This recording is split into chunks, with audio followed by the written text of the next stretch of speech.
Welcome back again mga kabayan. Magandang gabi po sa ating lahat, lalo na po dito sa Alcobar. Andito po pala tayo ngayon sa may Sapsap, dito sa may Damam. At ito pong Sapsap ay pinakasikat po na pagkainan dito sa Damam. Kaya tara, dayuhin na natin to mga kabayan. Let's go na po. Huwag na tayo muna ng isip pa. At andito po ako ngayon sa may labas ng Sapsap kasi nga nakapila pa kami.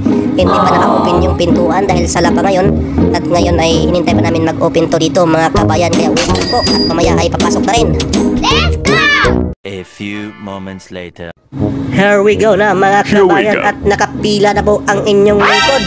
Pero uupo muna tayo dahil lalapitan din tayo ng mga waiter dito mga kabayan. At habang naghihintay ay titignan po natin yung menu nila mga kabayan. Yung may inihaw na isda, escabeching isda, pritong isda, may shrimp at iba pa. At ito rin mga pampalamig mga kabayan kung gusto nyo pong pampanghimagas. Ayan, ito po yung menu nila, mga seafood style mga kabayan. Napakasarap po sa menu pa lang, lalo na siguro sa ano na, actual na. At ito po yung mga broasted din nila mga kabayan.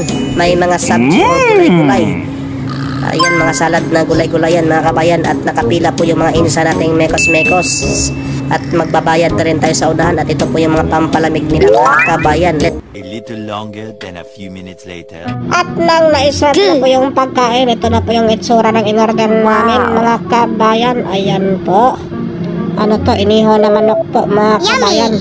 With kubos at may lemon pa at may sabji or gulay. At ito naman po na tayo, yan ay titikman muna natin yung gulay na habang naghintay pa tayo sa isa pang in-order namin. Ganito po yung isda nila, fried at saka french fries mga kabayan. Napakasarap po.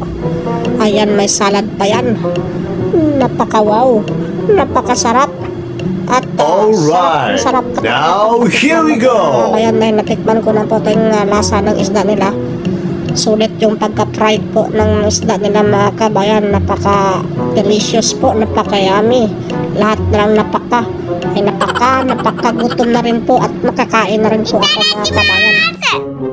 At ayan po, gutom na po si insa natin, si kabayan. Sarap pa lang ng tingin ng mga pagkain na yan. Delicious.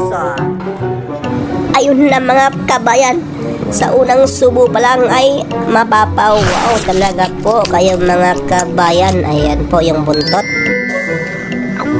Sarap. Habang naka-slow motion po yung video na yan, napakasarap po yung kinain ko mga kabayan. What you waiting for? Habang nandito kayo sa Damam, hanapin niyo po yung Sapsap.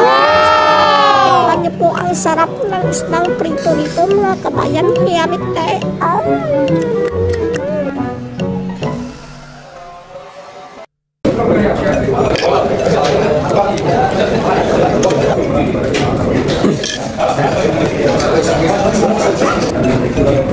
Sarap.